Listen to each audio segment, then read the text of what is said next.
Indonesia kembali jadi rebutan seperti era Perang Dingin, bahkan negara besar ini terpaksa mengemis ke Jakarta. Jadi rumor bahwa Rusia ingin membangun fasilitas militer di Biak Papua membuat Australia langsung panik dan buru-buru menekan Jakarta agar berpihak pada mereka. Indonesia sekarang lagi diperebutkan banyak negara besar. Amerika nawarin F-15, Rusia bawa sistem pertahanan, Turki lobby 48 jet. Tapi tahu nggak siapa yang paling agresif? Prancis, bro. Indonesia makin direbutkan. Amerika dan juga Eropa kini berlomba-lomba ingin mencuri hati bangsa Indonesia.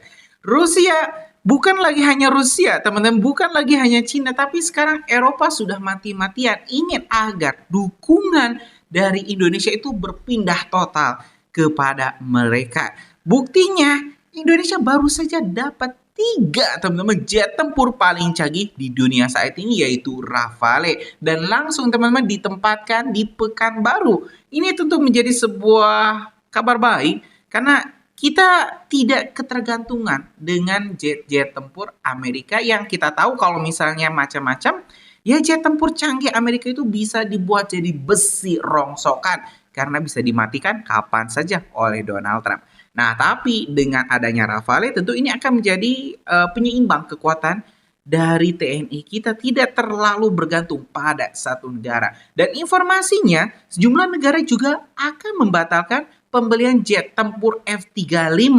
Dan ini membuat Trump marah besar. Salah satunya Kanada, teman-teman, yang diketahui sudah mengumumkan pembatalan pembelian puluhan jet tempur paling canggih buatan Amerika saat ini, yaitu F-35. Dulu Indonesia pernah dibuat sakit hati karena ya ditolak saat mengajukan proposal pembelian F-35. Nah, ini jadi buah simalakama. Saat kemarin jual mahal, lah lu nggak layak, lu nggak boleh dapat ini. Tapi Singapura dapat loh. Kenapa Indonesia yang notabene-nya negara yang lebih menjanjikan di mata Amerika nggak dapat? Kan sekarang F-35 nggak laku di pasaran. Yang laku itu Rafale. Nah, ini menarik teman-teman. Bagaimana Amerika sekarang itu berusaha mati-matian agar Indonesia mendukung Amerika. Ya, contohnya saja kemarin Pak Prabowo diundang untuk masuk ke Board of Peace besutan dari Amerika. Sedangkan ya negara samping kita, Malaysia, yang lebih teman-teman lebih mencintai Amerika, nggak diundang tuh, nggak jadi masuk ke Board of Peace. Yang diundang di Asia Tenggara itu cuma Indonesia.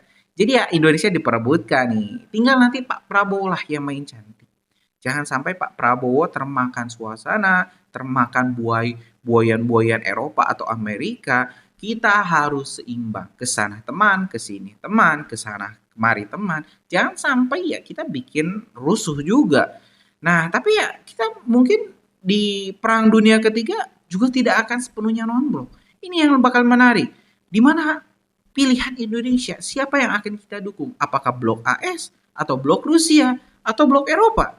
Nah, kita bakal simak dan video kali ini akan menjawab arah dukungan politik Indonesia setelah diperebutkan oleh 3 adidaya, Rusia, Amerika, dan juga Eropa. Kita simak informasi selengkapnya. Indonesia kembali jadi rebutan seperti era Perang Dingin, bahkan negara besar ini terpaksa mengemis ke Jakarta. Jadi rumor bahwa Rusia ingin membangun fasilitas militer di Biak Papua membuat Australia langsung panik dan buru-buru menekan Jakarta agar berpihak pada mereka. Tapi respon cerdas Pak Prabowo malah membuat kedua negara besar itu harus patuh pada perintah Indonesia. Rusia sendiri bertujuan untuk menyaingi pangkalan militer Amerika Serikat di Darwin, Australia, dan Guam. Pangkalan ini bisa saja menjadi tempat menyimpan bom nuklir dan markas pesawat pengebom jarak jauh Rusia. Hal ini otomatis menempatkan kota-kota besar Australia seperti Canberra, Sydney, Melbourne dalam jangkauan senjata pemusnah massal. Melihat potensi ancaman mengerikan ini, Perdana Menteri Australia bereaksi dengan sangat panik, bahkan sampai mengirim tim ahli hanya untuk mengemis ke Jakarta. Australia memohon agar Indonesia mau menandatangani perjanjian kerjasama pertahanan yang mirip dengan NATO, di mana serangan terhadap salah satu pihak dianggap menyerang kedua negara. Tapi ujung-ujungnya baik Rusia maupun Australia dibuat tak berdaya dan justru harus mematuhi kehendak Indonesia. Pemerintah melalui Kementerian Luar Negeri menegaskan bahwa haram bagi militer asing manapun untuk menegakkan rumahnya di tanah Indonesia. Kebijakan non-blok memaksa kedua negara raksasa itu mundur teratur dan menghormati kedaulatan Indonesia tanpa syarat. Tapi apakah respon ini tepat? Indonesia sekarang lagi diperebutkan banyak negara besar. Amerika nawarin F-15, Rusia bawa sistem pertahanan, Turki lobby 48 jet. Tapi tahu nggak siapa yang paling agresif? Prancis, bro. 14 Juli kemarin, Prabowo diundang jadi tamu kehormatan di parade militer Prancis. Bukan sendirian, ada 450 personel TNI yang ikut jalan kaki di Camp Élysées, jantungnya Paris. Dan kabarnya Indonesia bakal tekan kontrak beli 24 Rafale tambahan. Ini bukan sekedar jual beli pesawat, tapi Prancis sadar Indonesia itu kunci di Indo-Pasifik, kawasan paling panas secara geopolitik sekarang. Makanya mereka gaspol biar Indonesia nggak dibajak Amerika, Cina, dan Rusia. Israel diam-diam mendekati Indonesia dan terbongkar misi terselubung Benjamin Netanyahu. Media Kuwait baru-baru ini membongkar rencana Israel mendekati Indonesia. Belakangan ini, Israel terlihat berambisi menarik perhatian Indonesia dengan berbagai cara. Bahkan Israel membawa-bawa nama Presiden Prabowo Subianto. Media Kuwait The Arab News membongkar adanya misi terselubung yang dilakukan Benjamin Netanyahu dengan memanfaatkan Indonesia. Netanyahu disebut sengaja mendekati Indonesia agar bisa memperpanjang kekuasaannya sebagai pemimpin Israel. Demi memenangkan pemilu 2026, Netanyahu rela melakukan segala cara untuk menarik perhatian masyarakat Israel. Salah satunya dengan menjalin kedekatan dengan Indonesia. Indonesia dianggap sebagai negara berkembang yang punya potensi ekonomi kuat di masa mendatang. Jika berhasil menjalin hubungan dengan Indonesia, maka Israel akan mendapat keuntungan ekonomi untuk menguasai dunia. Selain itu, Indonesia sebagai negara Muslim terbesar harus ditaklukkan oleh Israel. Jika Indonesia bisa dijadikan kawan, maka tekanan terhadap Israel akan berkurang. Benjamin Netanyahu disebut telah memantau Indonesia secara serius, dan misi untuk mendekati Indonesia akan gencar dilakukan menuju pemilu 2026 di Israel. Sejak Prabowo Subianto resmi dilantik sebagai Presiden Indonesia, panggung politik internasional telah memperlihatkan perhatian yang besar terhadap kepemimpinannya. Tak lama setelah pelantikan, dua kekuatan besar dunia, yakni China dan Amerika Serikat, secara resmi mengundang Presiden Prabowo untuk melakukan kunjungan kenegaraan. Undangan dari dua negara ini tentu tidak sembarangan. Ini adalah sinyal bahwa Indonesia, di bawah kepemimpinan Prabowo Subianto, dianggap memiliki peran strategis yang sangat penting di kawasan Asia Pasifik. Dengan meningkatnya persaingan global antara Amerika Serikat dan China, Indonesia dianggap sebagai negara yang bisa menjadi penyeimbang dan mitra penting di kawasan. Pengaruh Prabowo di mata dunia dipandang mampu membawa Indonesia ke level yang lebih tinggi dalam hubungan internasional. Hubungan yang seimbang dengan kekuatan dunia akan memungkinkan Indonesia memperjuangkan kepentingannya tanpa harus bergantung pada satu kekuatan tertentu. Bagaimana menurut pendapat kamu? Jelang G20, pemimpin dunia dari Cina hingga Belanda berebut antri ingin bertemu Prabowo. Menjelang KTT G20 di Afrika Selatan, ada satu nama yang terus disebut dan diminta kehadirannya, Prabowo Subianto. Dari Beijing hingga Den Haag, para pemimpin dunia mengirimkan pesan yang sama. Mereka ingin bertemu Indonesia, mereka ingin bertemu Prabowo. Belanda, Cina sudah mulai mengajukan permintaan resmi untuk bertemu Prabowo. Negara-negara lain mulai menyusul, seolah paham bahwa percakapan masa depan dunia tidak lengkap tanpa keterlibatan Prabowo. Kini dunia sedang menunggu kapan Prabowo punya waktu. Afrika Selatan, tuan rumah G20, bahkan menyebut kehadiran Prabowo sangat penting. Kini kita semua patut berbangga. Untuk pertama kalinya dalam waktu yang sangat lama, Indonesia menjadi kekuatan besar dunia. Salam Pancasila, Biro Suara Rakyat. Jadi dunia yang digambarkan dan atau diperingatkan oleh Pak Prabowo dari awal itu rupanya menjadi kenyataan, dan apabila sekarang ini kita di Indonesia diajak untuk memikirkan atau mengkonsolidasikan diri agar kita tidak boleh lengah oleh kemungkinan orang pun mengintai sumber daya Indonesia yang begini hebat dari belakang. Orang tahu kita negara paling kaya nikelnya, padahal sekarang ini ada teknologi baru, ya, electronic vehicle, baterai sebagai pengganti bahan bakar, semikonduktor dan sebagainya itu, yang teknologi ini memerlukan bahan baku dari Indonesia. Di antaranya adalah yang sering disebut juga oleh Bapak Presiden itu tanah jarang, rare earth.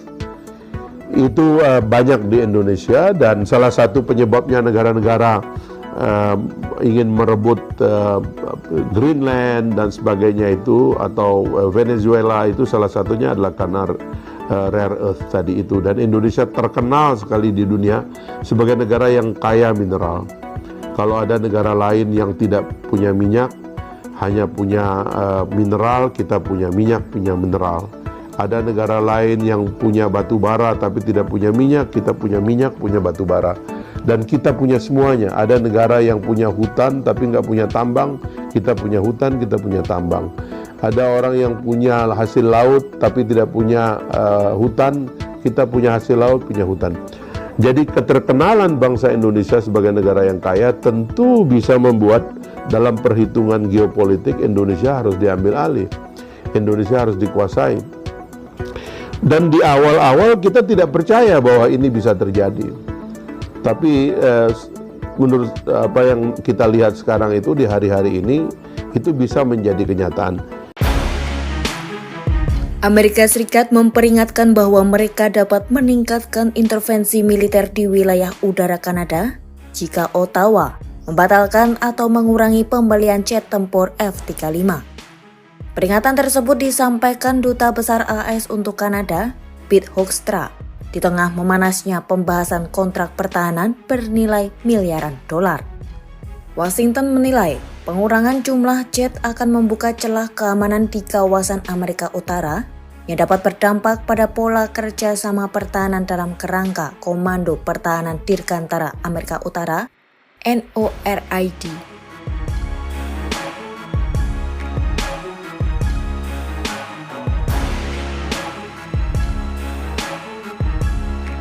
Dalam wawancara dengan CBC News, Hoekstra menegaskan AS siap mengambil langkah tambahan apabila Kanada memangkas pembelian jet tempur dari rencana awal. Ia menyatakan AS akan mengisi celah-celah tersebut terkait potensi risiko keamanan. Artinya, Washington mungkin perlu membeli lebih banyak jet F-35 untuk digunakan sendiri dan lebih sering melakukan intervensi di wilayah udara Kanada. Meski aturan NORID saat ini memungkinkan AS dan Kanada beroperasi lintas wilayah udara untuk mendeteksi dan mencegah ancaman, namun Hoekstra mengisyaratkan intervensi AS bisa melampaui pengaturan yang ada jika kesepakatan jet tempur berubah sehingga memerlukan penyesuaian baru terhadap perjanjian era Perang Dingin tersebut.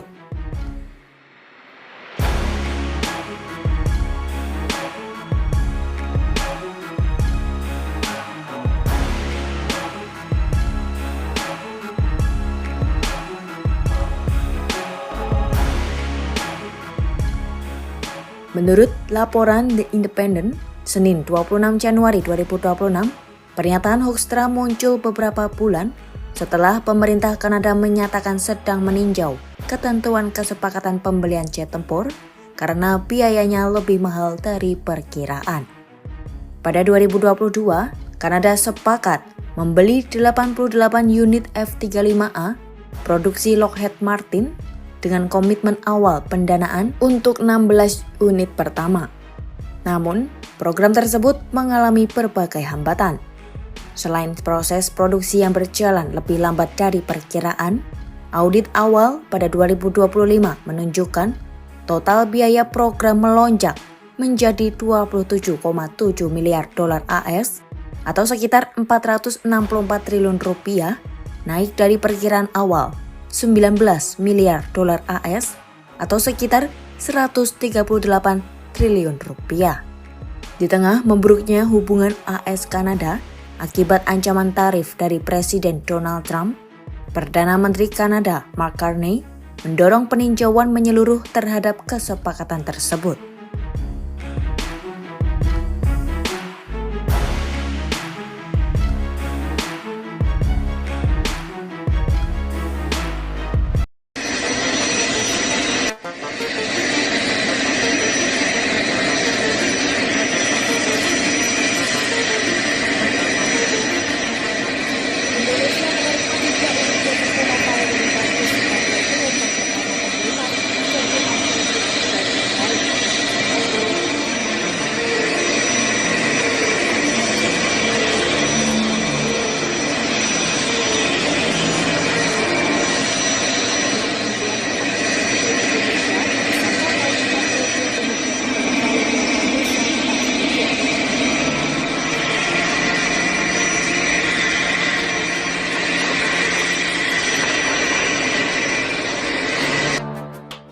Kepala Biro Info Pertahanan Kemenhan RI Brigjen TNI Riko Ricardo Sirait menyebut pesawat tersebut telah diserahkan dan siap digunakan TNI Angkatan Udara.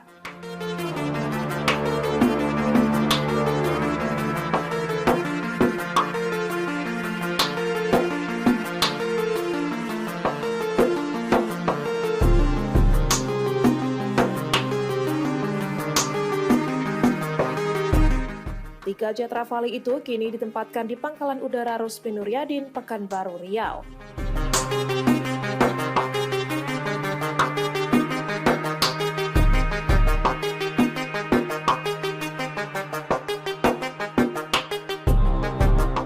Rafale merupakan jet tempur generasi 4,5 yang menjadi tulang punggung Angkatan Udara Prancis.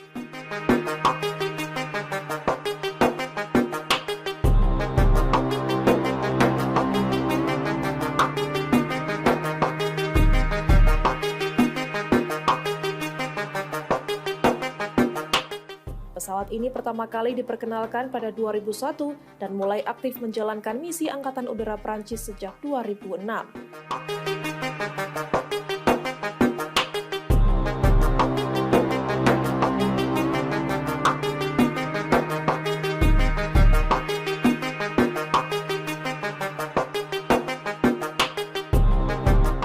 Rafale memiliki panjang 15,3 meter, bentang sayap 10,9 meter, dan berat lepas landas maksimum sekitar 24.500 kg.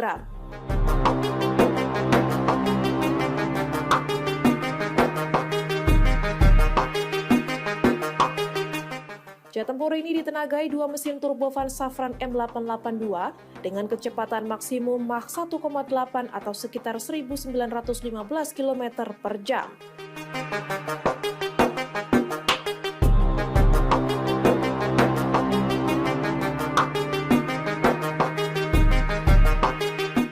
Radius tempur Rafale mencapai 1.850 km dengan jangkauan jelajah hingga 3.700 km menggunakan tangki tambahan.